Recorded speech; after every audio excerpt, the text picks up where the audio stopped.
Hello and welcome to Chapter 9, the Judiciary. So, the Supreme Court, the highest court in the federal system, created in Article 3 of the Constitution, has jurisdiction, and jurisdiction in this case, when we're talking about courts and the law, is the court's authority to hear certain types of cases. So there's two types of jurisdiction for the Supreme Court. First, you have original jurisdiction, which is a trial court essentially. So the court does have authority, the Supreme Court, to hear disputes as a trial court. Second is appellate jurisdiction. And this would be to serve as a court of appeals, or previously called a circuit court. And the court's authority to review cases decided by a trial court. And that's the majority of the cases the Supreme Court hears. And the Supreme Court is the only court at the federal level that hears both, that has original jurisdiction plus appellate jurisdiction. The Judiciary Act of 1789 created the federal judicial system, the three-tiered court structure, which is very similar to most states. And you have your federal district courts that hear cases. They serve as trial courts.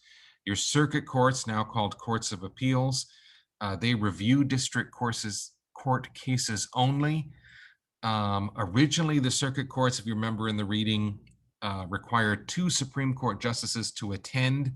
And this resulted in Supreme Court justices having to travel to be part of these circuit courts, up to 10,000 miles a year on horseback, and that is just awful. And so not many people wanted to be a Supreme Court justice initially, as we read. Originally 6 members, including the Chief Justice, and this was changed up and down, from 6 to about 10, 11, until 1869, they just kept it at 9. However, it still can be changed depending on Congress. And as we read, there was a rocky beginning for the Supreme Court. Justices didn't show up. They couldn't hold trial. And justices left for state appointments. The original Chief Justice was only there a few years. He left. John Jay. They have a school named after him in New York City. And it was a mess. And so, as we read in the text, there was a very controversial ruling in 1801, just prior to Thomas Jefferson and the Anti-Federalists coming in, as well as the new Congress coming in, which was majority Anti-Federalists. The Federalists at the time decided to fill the courts with Federalist appointees, and did so and passed the new court law in 1801, which had some positive attributes, that being to no longer have the necessity to serve on circuit courts for Supreme Court justices. But really, a lot of the activity at the end of Adams' term was to fill the courts with Federalists. So politics has been involved in federal courts from the beginning, really. So sometimes we think, oh, these are new trends coming in if the courts seem political. Really, that's not the case, especially in the courts. It's always been very political. So kinds of cases the U.S. Supreme Court hears, and there are several on this list, and you read.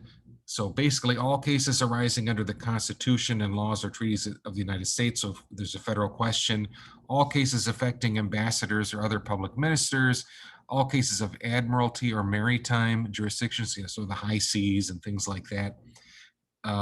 Any case where the United States government, the federal government, is a party, controversies between a state and citizens of another state. Now that was originally the law. However, that was removed with the 11th Amendment, which protected state sovereignty from cases being brought by a citizen from another state suing that state. So that was eliminated fairly quickly by the Anti-Federalists. Controversies between 2 or more states, controversies between citizens of different states, controversies between citizens of the same state claiming lands that are in different states. So you see a pattern here when it's involving multiple states or a federal question, and controversies between a state or the citizens and foreign states or foreign citizens. So Marshall Court, he was not the first Chief Justice. The first was John Jay, who didn't stay long. He was left to become governor and then was asked to come back, and he said, no, thanks. John Marshall was brought in. He was one of these judges who was brought in by President Adams, who was a Federalist, and brought in just prior to Thomas Jefferson taking office. Thomas Jefferson actually didn't like him. John Marshall was a staunch Federalist. However, they were cousins. So maybe there was other reasons too.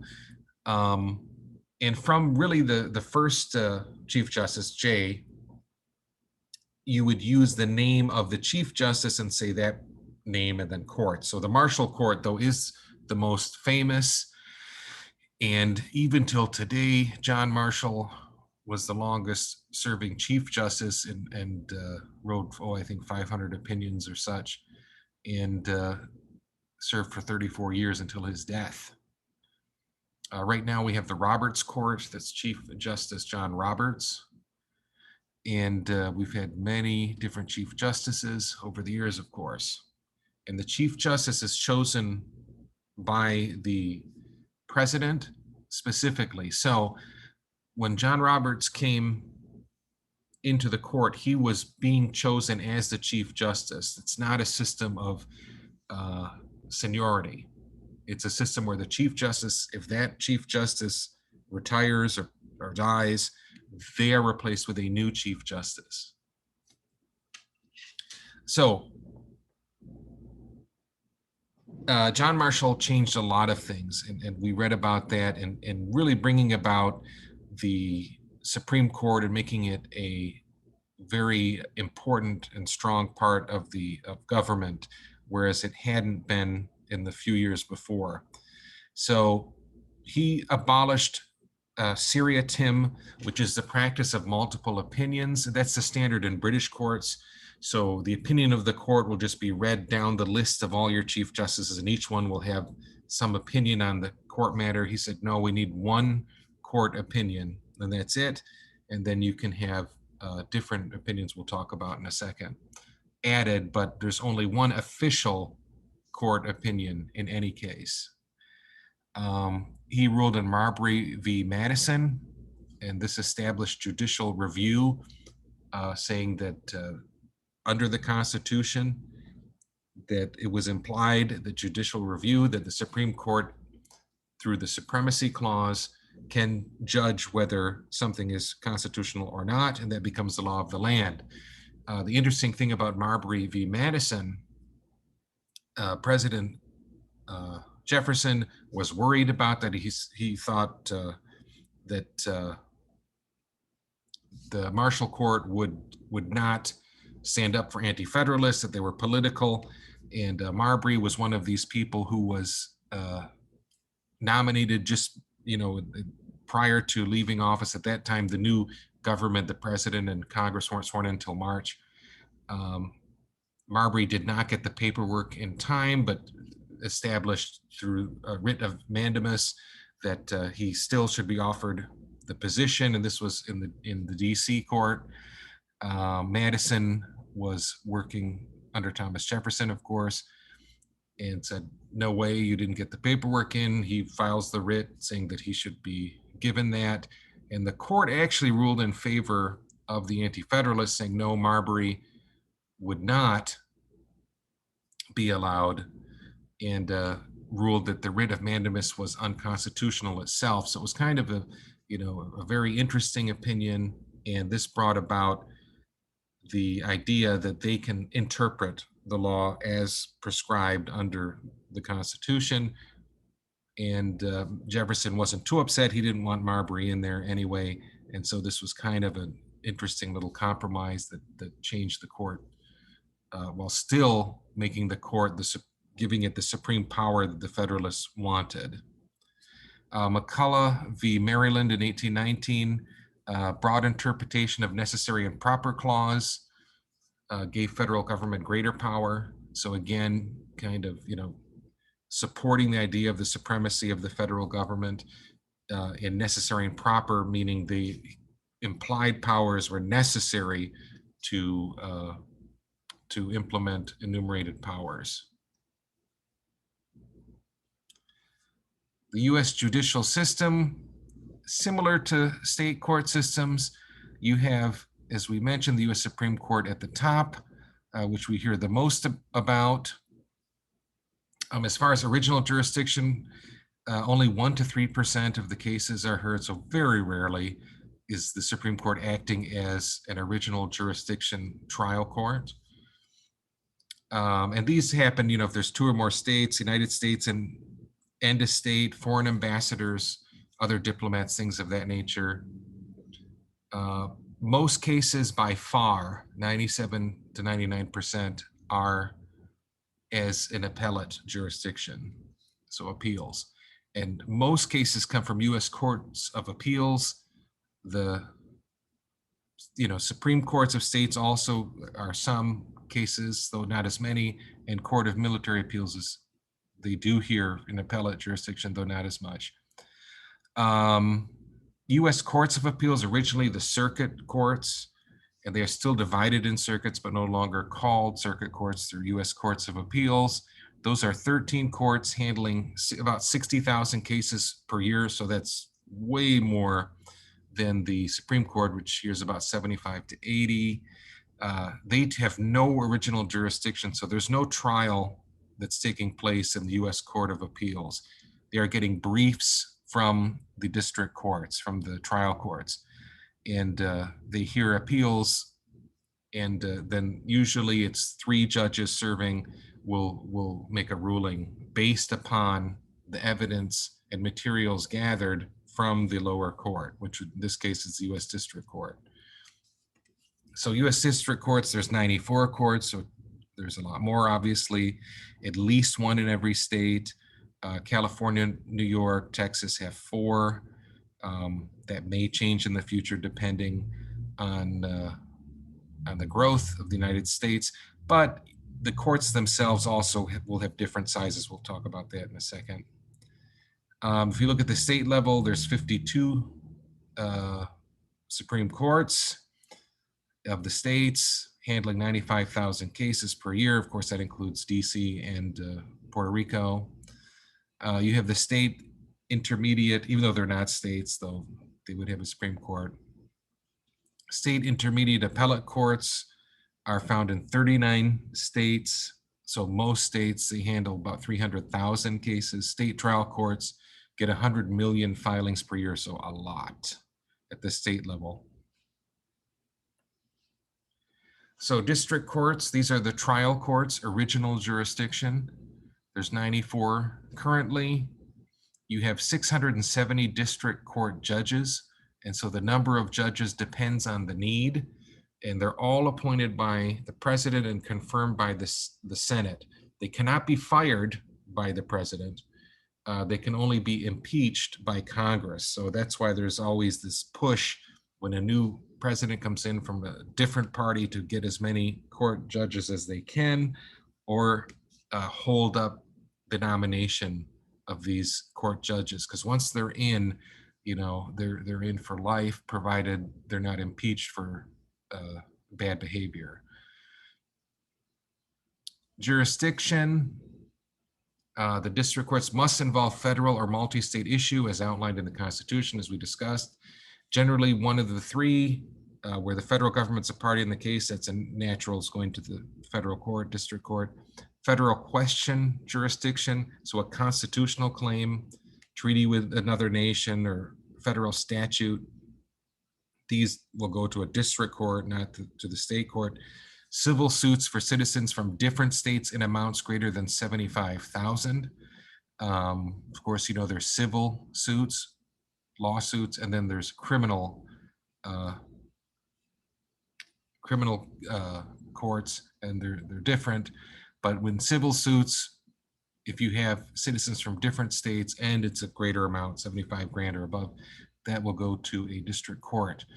U.S. attorneys, so every district gets one. And so there are 94 total. And they act as the chief federal law enforcement officer for the district. And these are nominated by the president, confirmed by the Senate. However, they can be fired by the president. So it's become common for many to be fired, if not all, once a new president from a different party takes office. So in the case of the previous president, Trump, he fired all 94, 46 of which were Obama appointees, and others were previous appointees. And other presidents have done similar, but not to that level, which makes it a very political office. And the U.S. attorneys have a lot of power in choosing, what to go after, which types of cases to pursue, etc. Courts of appeals, formerly the circuit courts. There's 11 courts of appeals. It's actually 13 total, but 11 courts of appeals in 11 circuits, rather. I should make a change here. And there's a 12th and 13th. The 13th, though they're not called 12th or 13th, is for federal regulatory commissions. And then you have the 13th the 12th to regulatory commissions and the 13th for patents. But again, they're not called the 12th or 13th. Number of judges varies. Currently, there's 197 judges in the Court of Appeals. Depends on the workload and complexity. So each different circuit court or Court of Appeals, you'll have between 6 and 30 judges there. I think the smallest now is around 10 or 11. And they are appointed by the president and confirmed by the Senate, and they have lifetime tenure similar to district court judges. So once they're in unless they are impeached, which is very difficult to do with any federal position, including the president. So usually that never happens. So it has happened a few times, but it's very, very rare. They have no original jurisdiction. Again, they hear appeals of criminal and civil cases from the district courts. 90% comes from there, and then federal administrative agencies, 10% will go in the 12th and 13th courts. So not as many. Majority would be from federal district courts. There's no new testimony, so you're not bringing in new witnesses and all of these things. We watch a lot of TV shows and think that we can do that in an appeal. You cannot. Each side submits a brief containing the written legal arguments, and then they make each side makes their case, showing that there's to correct errors of law procedure in the lower courts that happened. Generally, your Court of Appeals is your court of last resort. We think that, we can take it to the Supreme Court, but as we've seen in this chapter, that's extraordinarily rare. And the chance for the Supreme Court to take up your issue is very, very, very small. Boundaries of federal district courts. You can see the breakdown here. And again, you see the smaller circuits and districts around the east, and a lot of that is somewhat to do with population, but more so to do with population in the time that these circuits were created, where there were more people living in that area, therefore they're smaller. For example, the First Circuit is not as highly populated, even close to the Ninth Circuit, which we are here in California. And that was because California and the West developed far later. Same goes for Circuit 5, which is highly populated now in Texas, and Circuit 11 in the South in Florida. So Supreme Court is the final interpreter of the US Constitution. Precedent is set by rulings, and it becomes law. So Supreme Court can overturn laws.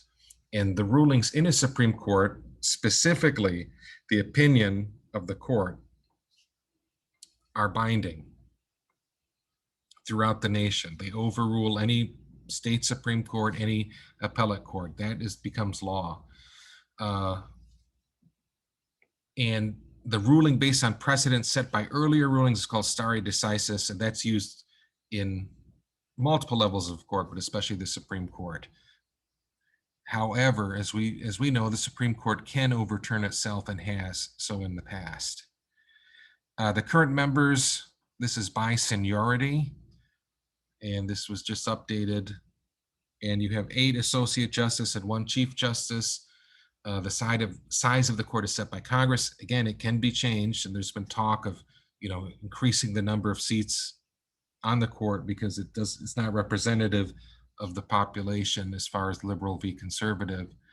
It's highly slanted to conservative, but we'll see. I doubt that'll happen, but that could happen.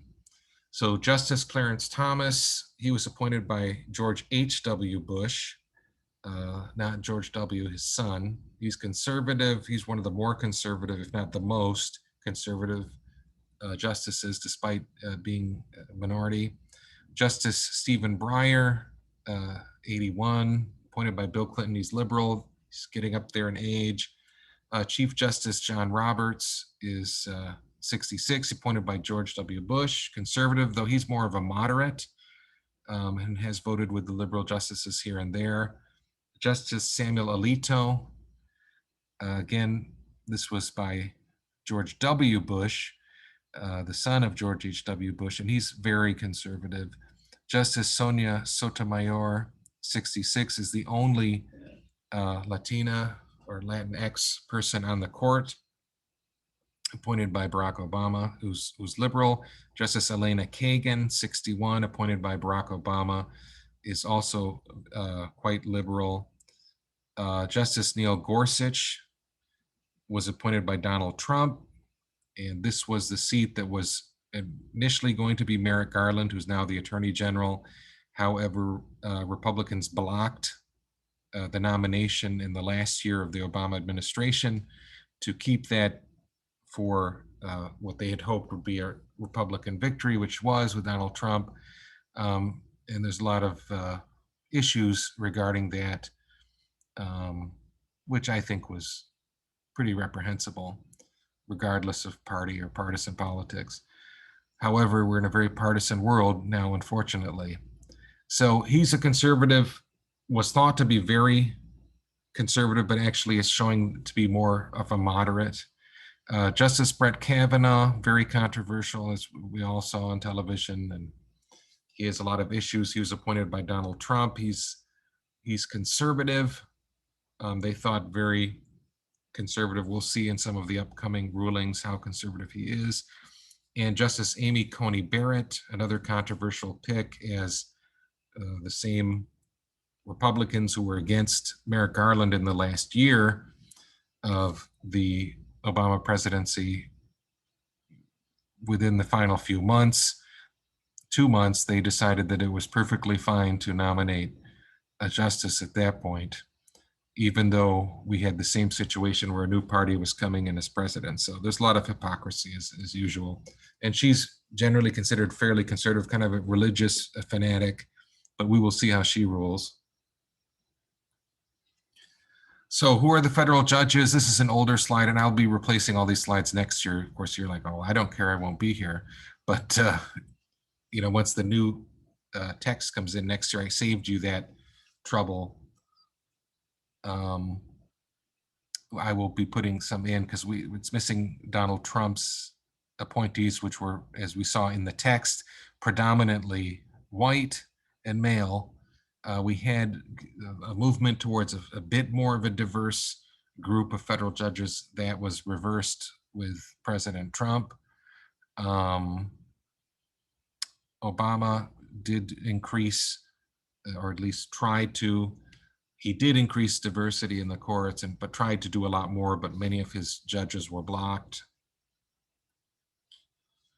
So federal judges appointed based on experience, hopefully, though they don't have to be. There's nothing in the Constitution or laws saying any sort of, as you'll see in the videos that that are for this module, there's nothing specifically that needs to be satisfied for a federal judge. It can be anyone. We've had judges who don't have a high school education. Generally, when you get to the higher levels of court, that generally fairly experienced. Usually federal judges, and I'm not talking about Supreme Court justices, they are many times a reward for political support, senatorial courtesy. Know that the senator from a state, if the same party is the president only, because if they're not, that's not going to make a difference. If there's a vacancy, they're allowed to block the nomination if they don't approve of the selection. And it used to be didn't matter what the presidential party was, but nowadays it pretty much does. Religion, race, ethnicity, and gender, again, very, very white and male. We had moved a little bit away from that, slowly getting more diverse, and then we're at a reversal with the Trump administration away from ethnic representation and gender representation. If you remember in the text, by 2018 in Texas circuit, giant circuit, there were no Latinx members whatsoever in 2018, despite the area being 40% Latinx. The confirmation process is meant to be thorough. This investigation of background by the White House, FBI, Senate committee, lobbying of interest groups. There's a ranking by American Bar Association. Also, there's the Federalist Society, which the former President Trump would use, which are a conservative group. They have ratings of judges. Of course, that's very partisan and biased, where the American Bar Association is trying to be objective. He would use that, not the ABA.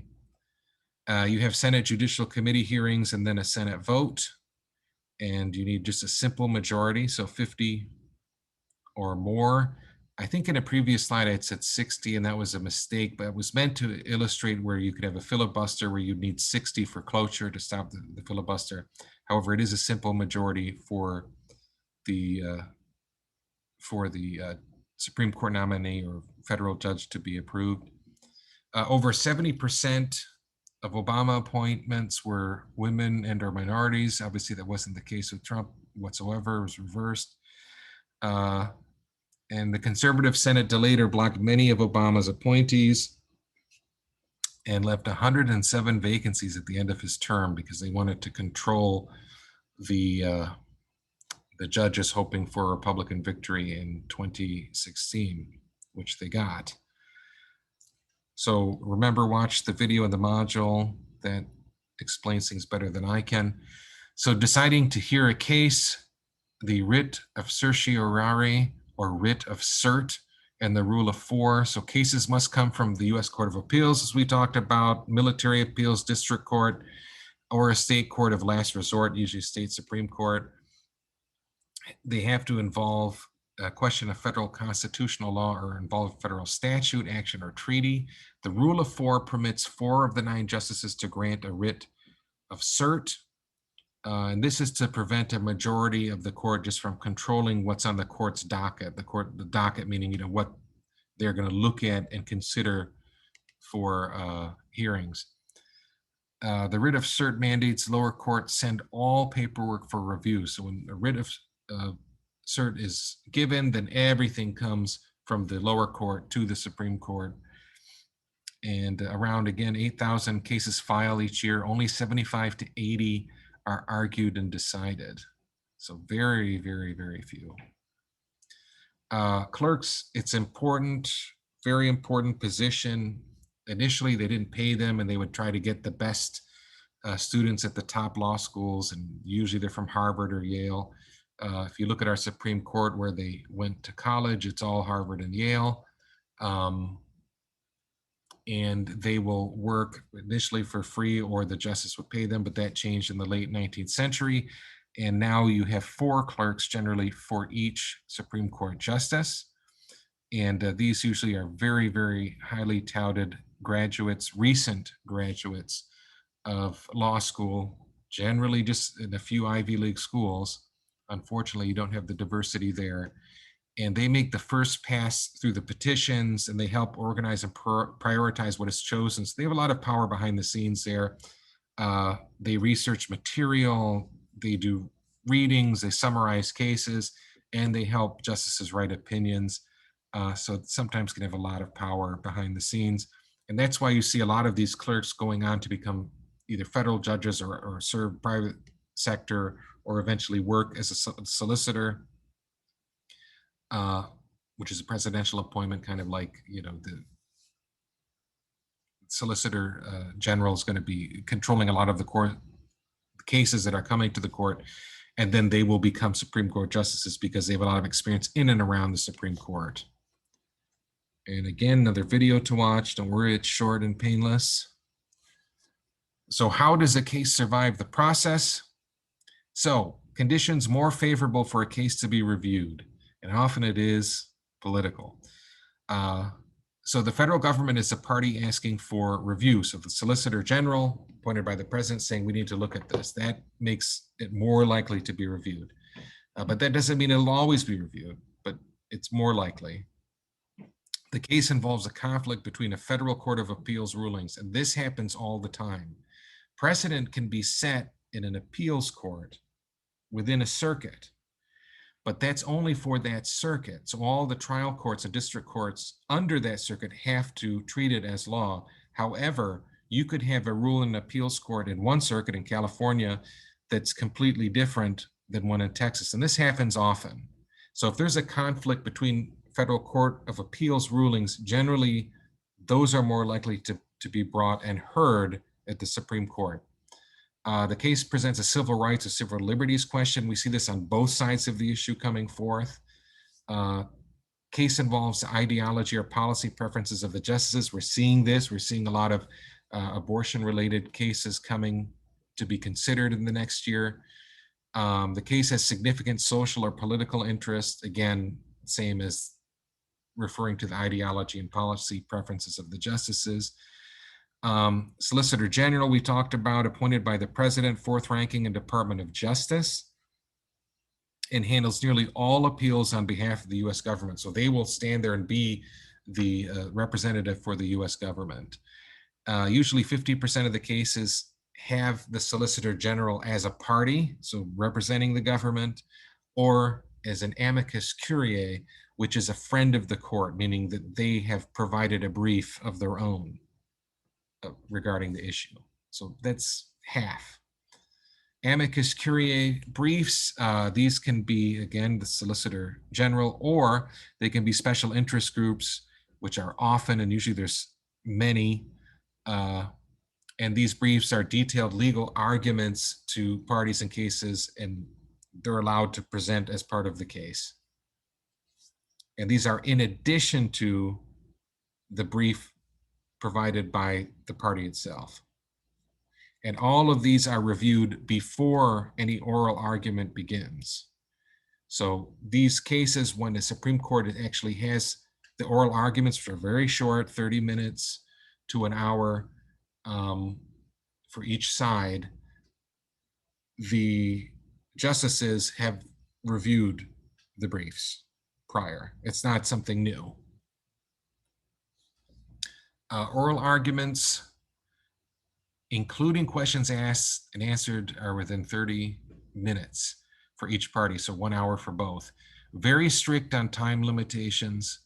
You read in the text where they had one instance, like someone's reading from their argument and it was, the red light went on and 30 minutes was up, and he looks up and he sees everyone's left. Question and answer period usually is used by justices to clarify arguments and make a case for other justices. Then you have the conference. They get together, they have a closed conference twice a week. As you read, seniority is used in all the procedures, from, you know, who comments at what time, it's by seniority down the line to who opens the door, and that would be the newest, least senior member, which would be Amy Coney Barrett, would be opening the door, because they cannot let people in or out. So someone has to be there if they need water or lunch or something. And these are twice a week during the times that they're hearing cases. Writing opinions, there's a formal opinion of the court, and that's written by the chosen justice representing the majority. And usually that's the Chief Justice, will choose that if the Chief Justice is in the majority. But if the Chief Justice is not, then the will be the most senior member of the majority group will choose who writes the arguments or who writes the opinion. So writing opinions, if you see in the first court, the Marshall Court, he wrote the vast majority of the opinions of the court and was often in the majority. Dissenting opinions are allowed, and that's a minority of court that did not agree with the majority ruling, and they may write a dissenting opinion. And that is pretty, in most cases, there will be a dissenting opinion or more than one. You have concurring opinions, which agree with the formal opinion. They may add nuance, to the argument, or they concurring say, yes, we agree with the decision in this case, but perhaps they have a different rationale for the reason that they agree. So you'll have a concurring opinion. You also, if you remember in the text, you have plurality decisions where you have the majority similar to concurring opinions, but you don't have them quite exactly. There's nuanced differences. And again, those decisions, as well as concurring and dissenting, are not the formal opinion of the court and are not used regarding precedent. However, they will be used sometimes in making a case later on in a new case, saying, well, this person said this and they were right, etc. But it holds no legal bearing. So, factors influencing judicial decisions, judicial philosophy and ideology. So, judicial restraint is the philosophy where courts should allow the decisions of other government branches to stand, even if they don't agree with it. And the theory is that federal judges are not elected, therefore, their decisions of elected bodies, legislatures in the state or federal government, should be prioritized. There's judicial activism. Not quite the opposite, but many consider it the opposite. It's where judges should use their power widely to interpret and influence the law in a manner to best create justice. Most justices are somewhere between those two. Strict constructionism, which is also known as originalist, is a very popular among the current justices, conservative justices coming in, especially the late Justice Scalia. And they believe they're very conservative, kind of, the judges should interpret the Constitution as the framers explicitly wrote it. And these, similar to fundamentalism in religion or extremism, strict, intolerant interpretation. There's not much room to apply the spirit of the law, and it can be problematic when applying societal context of framers' era, meaning, okay, well, they meant this or that. This was also in the time of slavery, patriarchy, elitism, etc. And society has changed from that time. So in some cases, you want an originalist viewpoint because you have to make sure that you're following the proper course of precedent. But in some cases, it can be limiting. That's just my opinion. Public opinion, court weighs public opinion and influences public opinion in its decision. But this can be lacking in some cases. And we've had very political courts in the past. We've seen some very nasty rulings that were later overturned, as we've discussed previously. So looking at the Supreme Court decisions, do they align with the American public? And I apologize, it's actually an older graphic. The one in the text is newer. So death penalty constitutional at the time, 72% were in favor. This is 1976, Gregg v. Georgia. In 1972, the Supreme Court outlawed capital punishment, the death penalty, but with the caveat that states had to come up with a constitutional version. And so Georgia did, in their opinion, and then Gregg v. Georgia was challenged, and they said, yep, that's fine. And so then states were allowed, provided it was quote unquote constitutional. That public opinion has changed. Things always change over time, and now the 72% probably is a lot lower. Homosexual relations between adults be legal. Lawrence v. Texas in 2003 said that yes, which follows the Constitution. At the time was about 50-50. Now it's about 60-40 in favor. And so that's changing quite a bit. I think it was 61% like in the text in 2015, and it's even more so now, where people feel that should be legal. That's changed for the better, in my opinion. Should state and local governments be able to pass laws that ban the possession or sale of handguns? At the time it was about 50-50, and they said no in McDonald v. Chicago. So states and local governments were not allowed to pass laws that ban the possession or sale of handguns, however, with lots of caveats there. Donating money, a form of speech protected by the First Amendment. Here's one that's changed quite a bit. The Citizens United case, which you're going to watch in this module, really changed what was legal in participation in political events, and just opened the doors for corporations and big money to influence politics, which is one of the darkest moments in our history, in recent history, unfortunately. And at the time, 62% were in favor of that. However, that's, once we've seen how it works in practice, it's really been awful, as you'll see in the video, as well as in the documentary you're watching in this for this module. It's really in practice shown to be a disaster. And so that 62% has gone far down to well under the majority. The Patient Protection Affordable Care Act constitutional, and that was yes. And the public opinion was about 50-50 at the time. And now it's actually more people are in favor of the Affordable Care Act, and so that has changed. So policy making and implementation, measures of the power of courts to influence policy. There's exercise of judicial review. Over 100 federal laws have been declared unconstitutional. So yes, this has happened. Court's ability to overrule itself, and this has happened 200 times. So yes, that happens quite a bit. Judicial implementation and implementing population, consumer population, those responsible for carrying out the decision, implementing, as we saw with Andrew Jackson, when he was ordered to change, and he said, yeah, you try implementing it yourself to the court, and they obviously can't. That's up to the executive branch. And whether the consumers, the people actually implement the decisions, that needs to be carried out as well. So watch the video, What's the Big Deal About Campaign Financing, in Module 5, and I will see you for Chapter 11, the next. We're skipping 10.